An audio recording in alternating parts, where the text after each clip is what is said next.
une émission tout en femmes, mettant les femmes en vedette. Nous recevons Mélanie Pouliot. Donc, tu es, attends un petit peu, agente communautaire. On peut-tu dire ça comme ça? Policière? Coordonnatrice locale de police communautaire. Oh mon Dieu, le titre est beaucoup mieux dit, comme vous pouvez voir. Mais je suis tellement contente de recevoir une femme encore à mon émission, une femme qui œuvre dans un milieu d'hommes.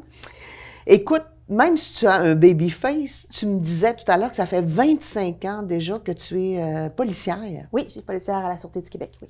Mais qu'est-ce qui amène une femme comme toi à décider de s'en aller dans les services communautaires? Eh bien, dans mon parcours de travail, j'ai travaillé pendant 12 ans et demi au poste de Sainte-Anne comme patrouilleur. À cet endroit-là, j'ai eu l'occasion de faire beaucoup de partenariats avec des gens, des organismes durant ces 12 années-là et j'ai beaucoup aimé cette facette-là du travail policier.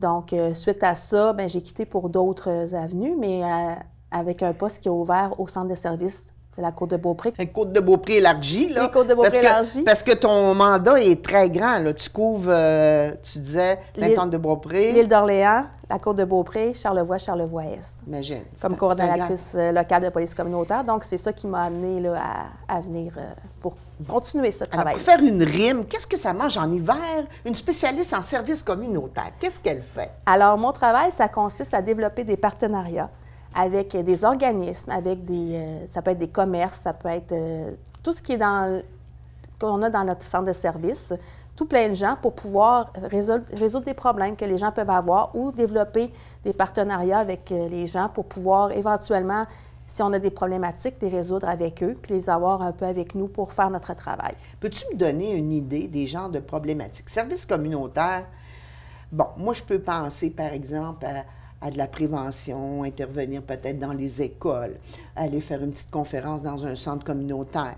Mais quels sont je dirais présentement, là, par exemple, qu'est-ce qu'il y a là, de chaud là, comme problématique qu'on rencontre ou que tu as ciblé parce que tu viens d'arriver en poste? Oui. Dans le fond, depuis quelque temps, il y a la fraude grands-parents, qui est un problème qu'on a, entre autres, récurrent là, dans notre centre de service. Mm-hmm. Donc, ça touche un paquet de gens, ça touche toutes les sphères des personnes. Donc, nous, on veut vraiment sensibiliser les gens à cette problématique-là pour pas qu'ils se fassent prendre par les gens qui veulent les frauder. Donc, dans ce but-là, on essaie de faire connaître la problématique le plus qu'on peut. Et aussi, on travaille avec des partenaires, entre autres les caisses populaires. Donc, ces gens-là, ils sont formés. Puis on les sensibilise aussi à pouvoir détecter la fraude. Donc, s'il y a un usager qui se présente à la caisse, il peut faire un retrait assez conséquent pour peut-être des fois il dit acheter quelque chose, mais on aime ça que la caisse pose des questions, à savoir la raison pour laquelle la personne veut vraiment dépenser. Ça peut être des montants assez élevés. Oui, puis on s'entend que la fraude, là, c'est pas toujours... bon, on a entendu parler des fameuses fraudes, là. Les gens reçoivent un téléphone, puis ils disent c'est ton petit-fils qui est pris à telle place, puis là, il faut que tu envoies de l'argent. Mais la fraude, elle peut être autour de nous, là. Elle peut être dans la proximité familiale, je dirais, ou amicale de la personne âgée qui peut avoir, tu sais, qui peut être vulnérable, puis sensible à se faire dire des choses, puis là, oh, écoute, j'arrive pas, puis tatata.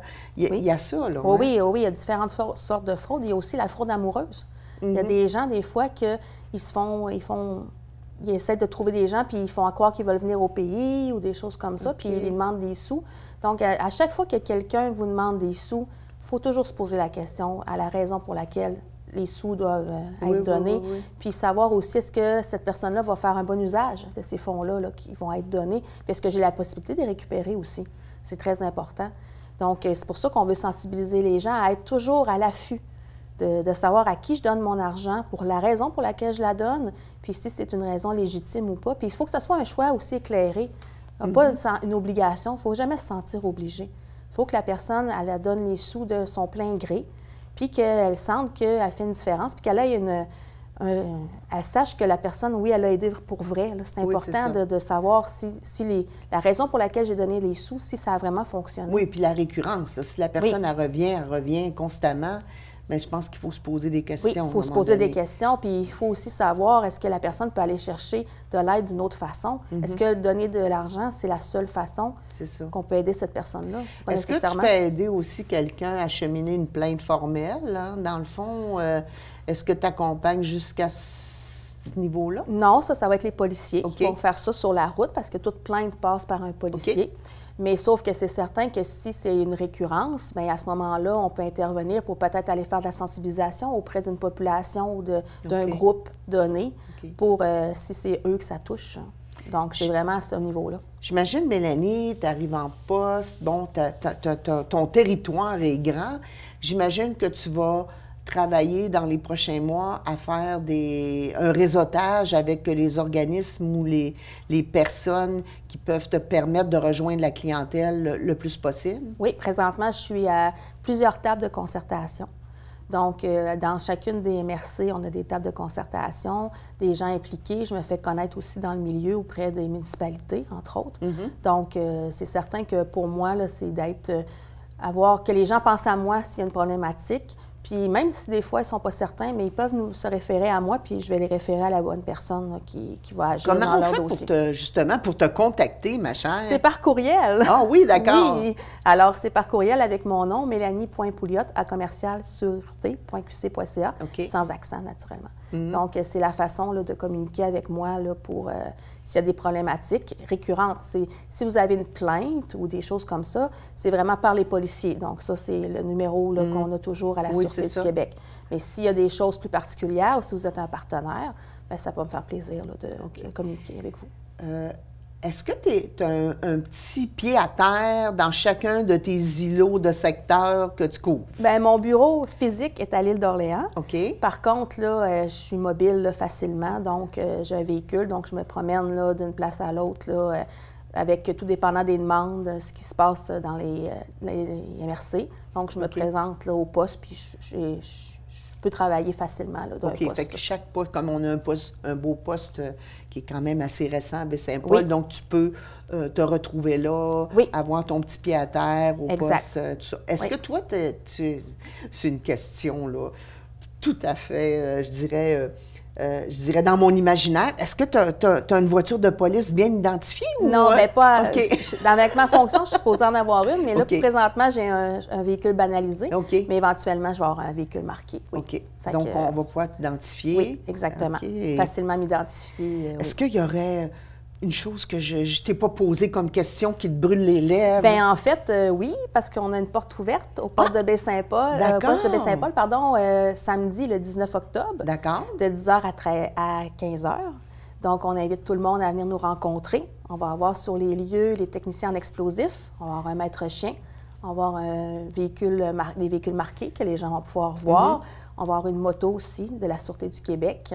Puis, on va avoir plusieurs petits ateliers à l'intérieur. Hein. Donc, on se rend au poste de police de Baie-Saint-Paul. Au poste de police de Baie-Saint-Paul. Les barrières vont être ouvertes, on va être accueillis. On va pouvoir constater les différents volets que les policiers couvrent sur le territoire. Oui, tout le travail, puis faire une visite aussi du poste. OK. Oui. Donc, le bloc cellulaire, toute cette facette-là.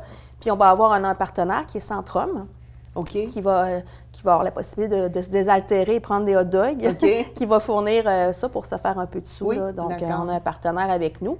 Puis, on va avoir des étudiants en technique policière aussi qui vont être présents de Garneau. Donc, on invite tout le monde à venir nous voir puis à pouvoir profiter là, de la belle journée pour venir voir nos installations puis découvrir le métier policier aussi. Donc, tu seras là pour faire la promotion de ton secteur d'activité. Exactement. Samedi, le 19 octobre, de 10h à 15h? À 15h. OK.